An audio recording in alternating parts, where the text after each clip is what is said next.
ಇನ್ನೊಂದು ಮಾತನ್ನಂತೂ ಹಂಚ್ಕೊಳ್ಳೇಬೇಕು. ಇವತ್ತು ಜಯಮಾಲ ಅವರನ್ನು ಇವತ್ತು ಇಲ್ಲಿಗೆ ಕರ್ಕೊಂಡು ಬಂದು ನಮ್ಮೆಲ್ಲರ ಮುಂದೆ ನಾವೆಲ್ಲರೂ ಕೂಡ ಅವ್ರ ಜೊತೆಯಾಗಿ ಈ ಹಾಡಲ್ಲಿ ಲೀನರಾಗಲಿಕ್ಕೆ ಕಾರಣರಾದವರು ನಮ್ಮ ರೇಖಾ ಅರುಣ ಮೇಡಮ್ ಅವರು.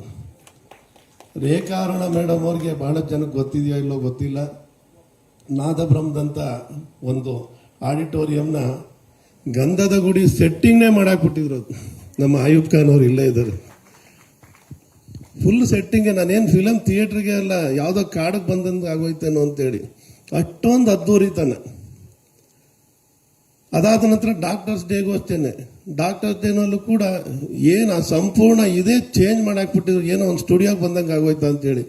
ಆಗ ಅಂದ್ಕೊಂಡೆ ನಾನು, ಏನು ಈ ಅದ್ದೂರಿತನ ನಾವು ರೇಖಾ ಮೇಡಮ್ ಅವ್ರದನ್ನೇ ಕಾಣಬೇಕಾ, ಇನ್ಯಾರದನ್ನು ಕಾಣೋಕ್ಕಾಗ್ತಾ ಇಲ್ವ ಅಂತೇಳಿ ಪ್ರತಿ ಒಂದು ಕಾರ್ಯಕ್ರಮ ಕೂಡ ಅದ್ದೂರಿತನ ಅದ್ದೂರಿತನ ಅದ್ದೂರಿತನ. ಆ ಅದ್ದೂರಿತನಕ್ಕೆ ಮತ್ತೊಂದು ಹೆಸರು ಅಂತಂದರೆ ನಮ್ಮ ರೇಖಾ ಅರುಣ್ ಅವರು. ಇವತ್ತು ಕೂಡ ಅದರ ಮೂರನೇ ಒಂದು ಇದು ನಾವು ಕಾಣ್ತಾ ಇದ್ದೀವಿ.